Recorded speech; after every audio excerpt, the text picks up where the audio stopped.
तो इस कथा वाचन यात्रा में ऐसा कोई खास अनुभव जो आप भूल नहीं पाए? 108 कथा के अंदर जो प्रत्यक्ष रूप से प्रभु की कृपा मैंने 2 बार महसूस की है।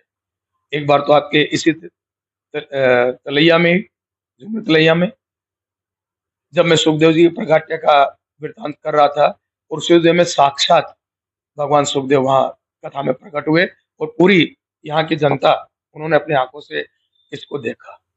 एक बार प्रभु की कृपा मैंने अपने जीवन में और अनुभव की कि पंडाल के अंदर हम लोग कथा कर रहे थे और श्रोता इतने अत्यधिक मात्रा में अचानक से आए कि लगा कि आज तो पूरी व्यवस्था बन ही नहीं पाएगी।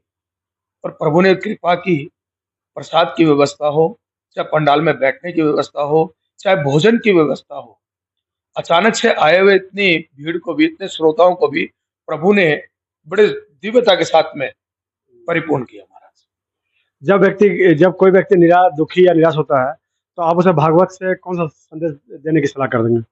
जब व्यक्ति अपने जीवन में बहुत उदास होता है, तो हम उनको कृष्ण लीला, विशेष रूप से कृष्ण की बाल लीला सुनने का और समझने के लिए कहेंगे।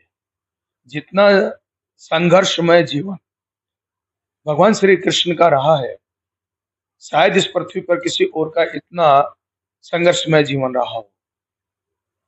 उदाहरण के लिए, जैसे ही उनका जन्म होता है, तो उनको माता के दूध से वंचित कर दिया जाता है। मथुरा के कारागृह से गोकुल ले जाकर के उनको स्थापित कर दिया। मात्र 6 ही दिन के थे उनकी उम्र, उनकी आयु, कि उनके मामा कंस ने पूतना नामक एक राक्षसी को उनका संहार करने के लिए भेज दिया। वो 6 दिन का बच्चा उस पूतना का संहार करता है। 108 दिन की उनकी अवस्था हुई। अभी तो वो 3 महीने 18 दिन के थे और 3 महीने 18 दिन की अवस्था में एक शक्तासुर नामक दैत्य को मामा ने भेज दिया। 6 महीने की उम्र हुई तो तृणावर्त नामक दैत्य को उनका संहार करने के लिए भेजा। तो जन्म के समय से ही 11 वर्ष की उम्र जहां तक उनकी हुई है, यहाँ तक उन्होंने जितना संघर्ष किया है, इस पृथ्वी पर कोई मनुष्य इतना संघर्ष नहीं कर पाया।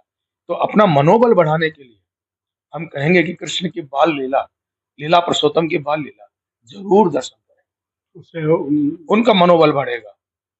आपकी दृष्टि में कथावाचक की सबसे बड़ी ज़िम्मेवारी क्या होती है? कथावाचक की मेरी दृष्टि के अंदर जिम्मेदारी होती है कि वो समाज के बीच में जब कथा करने के लिए जाए, तो हमारे सनातन धर्म में एक शब्द आता है जिसको कहते हैं अलख जगाना।